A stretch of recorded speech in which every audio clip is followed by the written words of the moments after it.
નમસ્કાર વિદ્યાર્થી મિત્રો, myself Satish Gohil from Sahajanand English medium school Nathej Una. तो विद्यार्थी मित्रों, आज हम के स्टैंडर्ड का चैप्टर नंबर 14 मेरी माँ पढ़ने जा रहे हैं। माँ शब्द ही काफ़ी है बोलने के लिए। बालक का पालन पोषण, शिक्षा, दीक्षा एवं व्यक्तित्व निर्माण में माँ का बहुत ही बड़ा योगदान होता है। माँ के उपकारों के ऋण होना बहुत मुश्किल है। माँ के हमारे ऊपर इतने सारे उपकार है, उसके ऋण मतलब उसका ऋण चुकाना बहुत ही क्या है कि कठिन है। उसका ऋण चुकाना कठिन है। प्रस्तुत संस्मरण किसने लिखा है? राम प्रसाद बिस्मिल, जो क्रांतिकारी थे। उसने अपने चरित्र निर्माण में अपनी माँ के योगदान का भाव बिना वर्णन करते हुए अपनी असमर्थता के कारण श्रद्धापूर्वक अपनी माँ के चरणों की सेवा करने की अपनी इच्छा पूर्ण न होने पाने का दुख व्यक्त किया।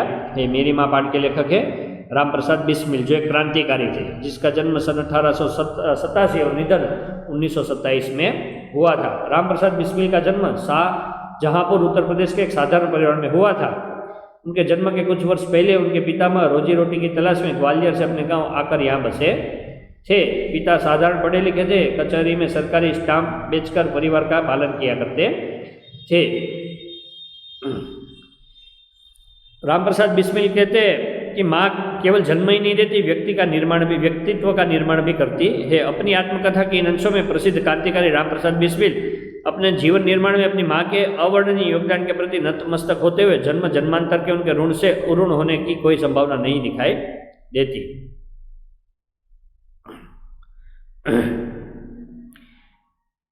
यहाँ पर कवि भी लेखक राम प्रसाद बिस्मिल कहते हैं कि माँ होती है वो हमारा व्यक्तित्व का निर्माण भी करती है, और ये उनकी आत्मकथा का एक अंश है जो उन्होंने लास्ट में अपने शहीद हुए, मतलब उसको फांसी की सजा हुई, उससे पहले उसने अपनी आत्मकथा लिखी थी। उसमें अपनी माँ के जो उसके जीवन में जो योगदान था वो अवर्णनीय था। वो कहते कि मेरी माँ का योगदान मेरे जीवन में अवर्णनीय मतलब कि जिसका वर्णन ना हो सके ऐसा, और वो उनके प्रति हमेशा नतमस्तक होते रहते थे। और कहते कि जन्म जन्मांतर तक में जो मेरी माँ का जो मेरे ऊपर ऋण है मैं उसे उतार नहीं सकता, उसकी कोई संभावना भी मुझे दिखाई नहीं देती। काकोरी रेल डकैती कांड के मुख्य आरोपी मानकर उन्हें फांसी की सजा हुई थी और वे शहीद हो गए थे। पाठ की ओर बढ़ते हैं।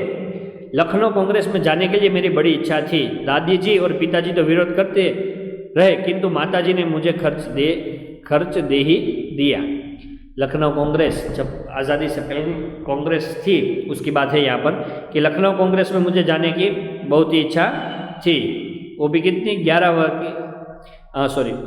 लखनऊ कांग्रेस में मेरी जाने की इच्छा थी। दादी जी और पिताजी तो विरोध करते थे, मतलब बोलते थे कि नहीं जाना है, किंतु माताजी है वो मुझे खर्च दे दिया करती थी, मतलब मुझे सपोर्ट किया देती थी। उसी समय शाहजहांपुर से सेवा समिति का आरंभ हुआ था। मैं बड़े उत्साह के साथ सेवा समिति में सहयोग देता था। पिताजी और दादी जी को मेरे इस प्रकार के कार्य अच्छे न लगते थे, किंतु माताजी मेरा उत्साह भंग न होने देती थी, जिसके कारण उन्हें अक्सर पिताजी की डांट फटकार तथा दंड सहन करना पड़ता था। लेखक कहते कि उसी समय जो उनका गांव है शाहजहांपुर, वहाँ एक सेवा समिति का आरंभ हुआ। लेखक कहते कि मैं बड़े उत्साह से उसमें भाग लेता था और सहयोग भी देता था, मतलब वहाँ पर काम करते थे। पिताजी और दादी जी को ये पसंद नहीं था, लेकिन इस प्रकार के कार्य अच्छे न लगते थे उनको, जैसे सेवा समिति में जोड़ना। उनके लेखक के पिताजी मतलब राम प्रसाद बिस्मिल के पिताजी और उनकी दादी जी को ये पसंद नहीं था।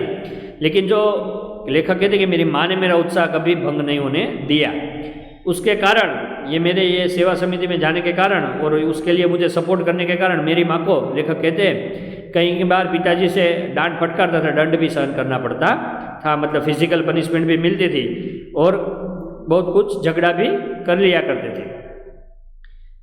लेखक कहते कि वास्तव में मेरी माताजी देवी है। देवी मतलब जिन्होंने भगवान का यहाँ पर स्वरूप किया, और माँ हमेशा एक भगवान का स्वरूप ही है। मुझ में जो कुछ जीवन तथा साहस आया वह मेरी माताजी तथा गुरुदेव श्री सोमदेव जी की कृपा का ही परिणाम है। कि मुझ में जो कुछ भी जीवन और जो साहस आया वो सब किसका परिणाम है? मेरी माताजी और मेरे गुरु सोमदेव। दादी जी और पिताजी मेरे विवाह के लिए बहुत अनुरोध करते, परंतु किंतु माताजी यह कहती कि शिक्षा का पा चुकने के बाद ही विवाह करना उचित होगा। दादी जी और पिताजी तो जल्दी से लेखक के विवाह के लिए अनुरोध करते थे, बोलते थे, लेकिन जब उनकी माँ ही उनका विरोध करती थी कि भाई पहले शिक्षा प्राप्त हो जाए, बाद में उनका विवाह करना उचित होगा। माताजी के प्रोत्साहन तथा सद्व्यवहार ने मेरे जीवन में वह दृढ़ता उत्पन्न की कि किसी आपत्ति तथा संकट में आ जाने पर भी मैंने अपने संकल्प को न त्यागा। लेखक कहते कि कोई भी संकट में मैं आ जाता था तो मैं अपने संकल्प को नहीं त्याग सका, मतलब जो मैंने ठान लिया उसको मैं छोड़ ना दूँ, इसलिए मेरी माताजी ने हमेशा मुझे प्रोत्साहन दिया और मेरे साथ ऐसा सद्व्यवहार किया कि मैं मनोबल से दृढ़ बना, मेरा मनोबल दृढ़ बना, मतलब मैं मेंटली स्ट्रांग हुआ हूँ। जो कुछ भी मुसीबतों का सामना कर अपना जो लक्ष्य है वो मैं पा सकूँ, उसके लिए मैं किसका आभारी हूँ? मेरी माँ का। एक समय मेरे पिताजी दीवानी मुकदमे किसी पर दावा करके वकील से कह गए थे कि जो काम हो वो मुझसे करा लो। कुछ आवश्यकता पड़ने पर वकील साहब ने मुझे भेजा और कहा कि मैं पिताजी के हस्ताक्षर वकालतनामे पर कर दूं। मैंने तुरंत उत्तर दिया कि यह तो धर्म विरुद्ध होगा, इस प्रकार का पाप मैं कदापि नहीं कर सकता। वकील साहब ने बहुत समझाया कि मुकदमा खारिज हो जाएगा, किंतु मुझ पर कुछ भी प्रभाव न हुआ। मैंने हस्ताक्षर न किए। अपने जीवन में मैं हमेशा सत्य का आचरण करता था, चाहे कुछ भी आ जाए सत्य बात कह देता था। दीवानी मुकदमा मतलब कि ये हम केस में कोई भी कोर्ट में केस चलता है तो उसे हिंदी में मुकदमा कहते हैं। कि एक बार पिताजी के ऊपर कोई दीवानी मुकदमा ने दावा किया था, तो पिताजी ने कहा था कि कुछ भी काम हो तो मुझसे करा लो। तो एक बार वकील साहब मेरे घर पर आए और वकालतनामे पर पिताजी के हस्ताक्षर की ज़रूरत थी और वकील ने बोला कि तुम इस पर साइन कर दो पिताजी की।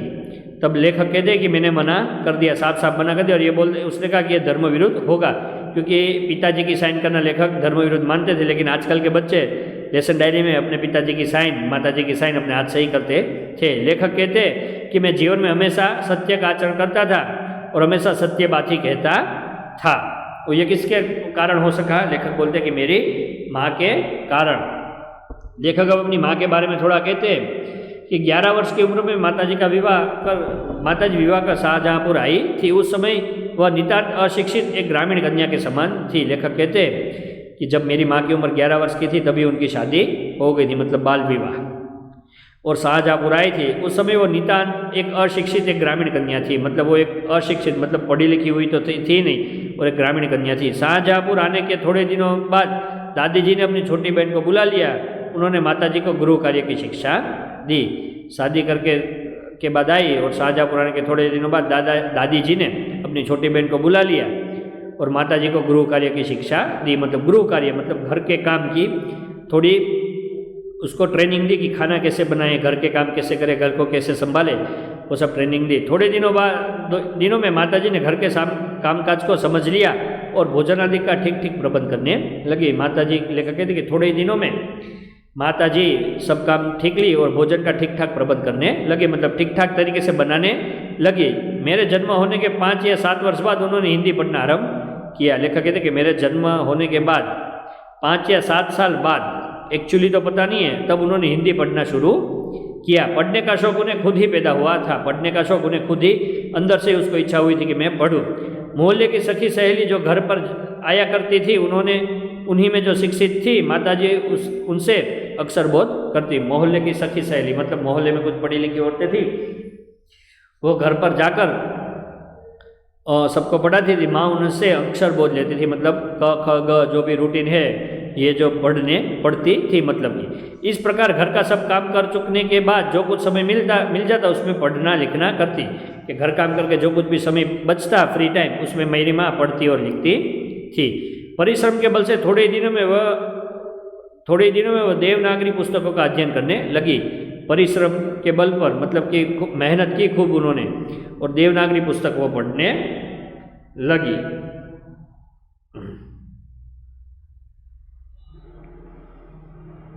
मेरी बहनों की छोटी आयु में माताजी ही शिक्षा दिया करती थी। मेरी बहन लेखक के मेरी बहनों को छोटी आयु में मेरी माताजी ही शिक्षा मतलब पढ़ाती थी। जब से मैंने आर्य समाज में प्रवेश किया माताजी से खूब वार्तालाप होता। जब से मैंने आर्य समाज में प्रवेश किया तब से माताजी से खूब वार्तालाप होता, मतलब खूब चर्चा होती थी, बातें होती थी, एक विषय के ऊपर डिबेट होया करती थी। उस समय की उपेक्षा अब उनके विचार भी कुछ उदार हो गए। यदि मुझे ऐसी माता न मिलती तो मैं भी अति साधारण मनुष्य की भांति संसार चक्र में फंसकर जीवन निर्वाह करता। उस समय की अपेक्षा से मतलब जब वो शादी करके आई थी तब बिल्कुल ही क्या थी, एक अज्ञानी अशिक्षित थी। लेकिन जैसे जैसे समय बीतता गया वो उसने पढ़ाई लिखाई शुरू कर दी। अब वो थोड़ी उदार भी हो गए, मतलब विचार थोड़े फॉरवर्ड हो गए। लेखक कहते हैं कि यदि मुझे ऐसी माताजी ना मिलती तो आज मैं साधारण मनुष्य की तरह अपना जीवन जी लेता। आज राम प्रसाद बिस्मिल जो भी है हम उसे जानते हैं कि एक क्रांतिकारी के तौर पर हमारे देश के लिए वो शहीद हुए थे। लेकिन कहती कि जो अगर मेरी माताजी ऐसे विचारों वाली माताजी मुझे न मिलती तो मैं आज एक सामान्य मनुष्य की तरह रहता, मुझे कोई न जानता। शिक्षा दी के अतिरिक्त क्रांतिकारी जीवन में भी उन्होंने मेरी वैसे ही सहायता की है। शिक्षा दी के अलावा, पढ़ाई के अलावा क्रांतिकारी जो मेरा जीवन है उन्होंने मेरी वैसे ही उन्होंने सहायता की है, जैसी मेजनी को उनकी माता ने की थी। मेजनी, मेजनी क्या है? मेजनी एक का जन्म इटली में हुआ था। वह लोकतंत्र का प्रबल समर्थक, परम देशभक्त, सक्रिय और निर्भीक नेता था। मेजिनी था, जिनका जन्म 1805 में हुआ था और निधन 1875 में हुआ था। उसका जन्म इटली में हुआ था और लोकतंत्र में उसकी महत्वपूर्ण भूमिका थी। उनके भागों में बटे इटली को एक करने में उसकी महत्वपूर्ण भूमिका थी। अनेक भागों में जो इटली था उसको एक करने में उसकी महत्वपूर्ण भूमिका थी। तो लेखक कहते कि जैसे मेजिनी को उसकी माँ ने सहायता की थी वैसे ही सहायता मेरी माँ ने मेरी की थी। माताजी का सबसे बड़ा आदेश मेरे लिए यह था कि किसी की प्राण हानि न हो। उनका कहना था कि अपने शत्रु को भी कभी प्राण दंड न देना। उनके इस आदेश की पूर्ति करने के लिए मुझे मजबूरन एक बार अपनी प्रतिज्ञा भंग करनी पड़ी थी। माताजी ने उनको सबसे बड़ा आदेश दिया था कि किसी की भी प्राण हानि न हो, मतलब किसी की जान नहीं लेनी। उनका कहना था कि अपने शत्रु को भी कभी प्राण दंड न दो, मतलब उसको भी कभी जान से मत मारो। उनके इस आदेश की पूर्ति करने के लिए मजबूरन मुझे एक दो बार अपनी प्रतिज्ञा भंग भी करनी पड़ी थी। मतलब एक क्रांतिकारी थे तो स्वाभाविक अंग्रेजों के सामने हथियार उठाए थे उन्होंने और अंग्रेजों की हत्या भी की थी। एक दो बार उन्होंने अपनी माताजी की इस प्रतिज्ञा का भंग भी किया था। जन्मदात्री जननी, इस जीवन में तो मैं तुम्हारा ऋण उतारने का प्रयत्न करने का भी अवसर न मिला। इस जन्म में तो क्या, यदि मैं अनेक जन्मों में भी सारे जीवन प्रयत्न करूँगा तो भी तुमसे ऋण नहीं हो सकता। कि हे जन्मदात्री जननी, मतलब हे मुझे जन्म देने वाली जननी, मतलब माताजी, इस जीवन में तो मैं तुम्हारा ऋण उतारने का प्रयत्न करने का मुझे अवसर भी नहीं मिला। पर इस जन्म तो क्या, यदि मैं अनेक जन्म लूँ और अनेक जन्मों में सारा जीवन प्रयत्न करूँ तो भी मैं आपके उपकारों का बदला नहीं चुका सकता। जिस प्रेम तथा दृढ़ता के साथ तुमने इस तुच्छ जीवन का सुधार किया है वह अवर्णनीय है। जो प्रेम आपने दिया और जो दृढ़ता मुझे दी, जो मनोबल मुझे दिया और मेरे इस सामान्य जीवन का आपने जो सुधार किया है वो अवर्णनीय है। मुझे जीवन की प्रत्येक घटना का स्मरण है कि तुमने जिस प्रकार अपनी देववाणी का उपदेश करके मेरा सुधार किया है। मुझे जीवन के प्रत्येक घटनाओं का स्मरण है जो आपने मुझे देववाणी, मतलब कि एक उपदेश देकर मेरे जीवन का जो सुधार किया है वो मुझे सभी घटनाएं मुझे याद है। तुम्हारी दया से ही मैं देश सेवा में संलग्न हो सका। तुम्हारी दया से ही मैं देश सेवा की सेवा में संलग्न होगा। धार्मिक जीवन में भी तुम्हारे ही प्रोत्साहन ने सहायता दी है। धार्मिक जीवन में भी तुमसे ही मुझे प्रोत्साहन मिला है। जो कुछ शिक्षा मैंने ग्रहण की उसका श्रेय भी तुम्ही को है। जो कुछ भी शिक्षा, मतलब जो भी कुछ भी मैंने सीखा वो तो उसका श्रेय, मतलब उसका सारा श्रेय आपको ही जाता है। जिस मनोहर रूप से तुम मुझे उपदेश करती थी उसका स्मरण कर तुम्हारी मंगलमयी मूर्ति का ध्यान आ जाता है और मस्तक झुक जाता है। जिस मनोहर रूप से तुम मुझे उपदेश दिया करती थी वो मुझे याद आ जाता है और जब वो मुझे याद आता है तो मेरा मस्तक क्या हो जाता है, झुक जाता है। तुम्हें यदि मुझे ताड़ना भी देती हुई तो बड़े स्नेह से हर बात को समझा दिया। अगर आपने मुझे ताड़ा भी, मतलब डांटा भी है, तो कई बातों को आपने मुझे प्यार से भी समझाया है। यदि मैंने घृष्टता पर उत्तर दिया तब तुमने प्रेम भरे शब्दों में यही कहा कि तुम्हें जो अच्छा लगे वह करो, किंतु ऐसा करना ठीक नहीं, इसका परिणाम अच्छा न होगा। कभी कभार लेखक कहते कि मैंने घृष्टता, मतलब कि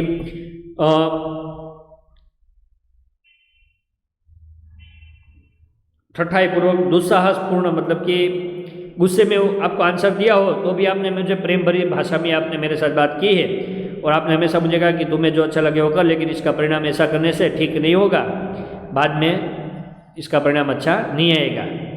जीवनदात्री, तुमने इस शरीर को जन्म देकर केवल पालन पोषण ही नहीं किया बल्कि आत्मिक, धार्मिक तथा सामाजिक उन्नति में तुम मेरी सदैव सहायक रही। जन्म जन्मांतर तक परमात्मा ऐसे ही माता देखिए। जीवनदात्री मतलब जीवन देने वाली, तुमने इस शरीर को खाली केवल जन्म ही नहीं दिया, उसका पालन पोषण ही नहीं किया, बल्कि मेरा जो आत्मिक, धार्मिक और सामाजिक जो तीनों मेरी उन्नति है उसकी सदैव आप सहायक रहिए। जन्मांतर हे भगवान, आप मुझे ऐसे ही माता, यही माता देना। महान से महान संकट में भी तुमने मुझे अधीर नहीं होने दिया। सदैव अपनी प्रेम भरी वाणी को सुनाते हुए मुझे सांत्वना देती रही। मैं महान से महान संकट मतलब मुसीबत में फंस गया, तब भी मुझे अधीर नहीं होने दिया, मतलब कि फ्रस्ट्रेट नहीं होने दिया। सदैव अपनी प्रेम भरी वाणी सुनाते हुए मुझे सांत्वना देती रही। लेखक को सांत्वना देती रही कि सब कुछ सही हो जाएगा, प्रेम भरी वाणी से डांटती नहीं थी। तुम्हारी दया की छाया में मैंने अपने जीवन भर में कोई कष्ट अनुभव न किया। कि तुम्हारी छाया में मतलब कि तुम्हारे प्रेम भरी छाया में मैंने जीवन में कितने भी कष्ट आए, लेकिन कोई भी कष्ट का अनुभव नहीं किया। इस संसार में मेरी किसी भी भोग विलास तथा ऐश्वर्य की इच्छा नहीं। मुझे इस संसार में किसी भोग विलास या कोई भी ऐश्वर्य की मुझे इच्छा नहीं है। केवल एक इच्छा है, वह यह है कि एक बार श्रद्धापूर्वक तुम्हारे चरणों की सेवा करके अपने जीवन को सफल बना लेता। मेरी केवल एक ही इच्छा है कि बस तुम्हारी सेवा करता रहूं और मेरा जीवन सफल बना लूं। किंतु यह इच्छा पूर्ण होती नहीं दिखाई देती और तुम्हें मेरी मृत्यु की दुख भरी खबर सुनाई जाएगी। लेकिन यह इच्छा लेकर कहते कि पूर्ण होते नहीं दिखाई दे रही है मुझे, और तुम्हें मेरी मृत्यु की खबर तब सुनाई देगी। माँ, मुझे विश्वास है कि तुम यह समझकर धैर्य धारण करोगी कि तुम्हारा पुत्र माताओं की माता भारत माता की सेवा में अपने जीवन की बलि देवी की भेंट कर गया और तुम्हारी को कलंकित न की अपनी प्रतिज्ञा पर दृढ़ रहा। कि मुझे यह विश्वास है कि तुम ये धैर्य धारण करोगी कि मतलब तुम मेरे मौत के बाद भी गंभीर धैर्य धारण करोगी, कि स्टेबल रहोगी कि तुम्हारा पुत्र माता की नहीं, माताओं की माता मतलब भारत माता की सेवा में अपना बलिदान दे रहा है और मैंने तुम्हारी को कलंकित नहीं किया, अपनी प्रतिज्ञा पर भी मैं दृढ़ रहा हूँ। जब स्वाधीन भारत का इतिहास लिखा जाएगा तो उसके किसी पृष्ठ पर उज्ज्वल अक्षरों में तुम्हारा भी नाम लिखा जाएगा। गुरु गोविंद सिंह जी की धर्मपत्नी ने जब अपने पुत्रों की मृत्यु की खबर सुनी तो वह बहुत प्रसन्न हुई थी और गुरु के नाम पर धर्म रक्षार्थ अपने पुत्रों के बलिदान पर मिठाई बांटी थी। जन्मदात्री वर्दों के अंतिम समय भी मेरा हृदय किसी प्रकार विचलित न हो और तुम्हारे चरण कमल को प्रणाम करे, मैं परमात्मा का स्मरण करता हुआ शरीर त्याग करूँ। लेखक कहते हैं कि जब भारत स्वतंत्र हो जाएगा तो इतिहास लिखा जाएगा तो किसी पन्ने पर तुम्हारा भी नाम आएगा।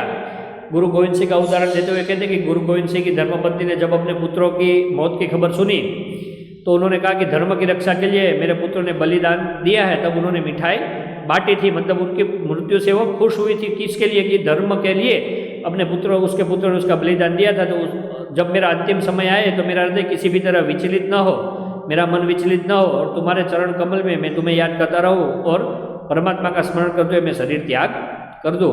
तो लेखक यहाँ पर अपनी माताओं का उपकार की बात करते हैं। लास्ट के 2 पैराग्राफ है, वहाँ पर लेखक ने अपनी माता जो जीवन में उन्होंने उसकी सहायता की थी, उसको जो मनोबल दिया था उसकी बात करते हैं और कहते हैं कि इस जन्म में तो क्या मैं कई जन्म लूँ और पूरा जन्म में परिश्रम करूँ, मेहनत करूँ आपके ऋण से उतरने का, तो भी ये असंभव है। तो विद्यार्थी मित्रों, इस पाठ से हमें ये सीख मिल जाएगी कि माता का जो हमारे ऊपर ऋण है वो कभी हम उतार नहीं सकते। माँ है वो एक भगवान का रूप ही होता है हमारी लाइफ में। तो विद्यार्थी मित्रों, स्टे होम, सेफ हो।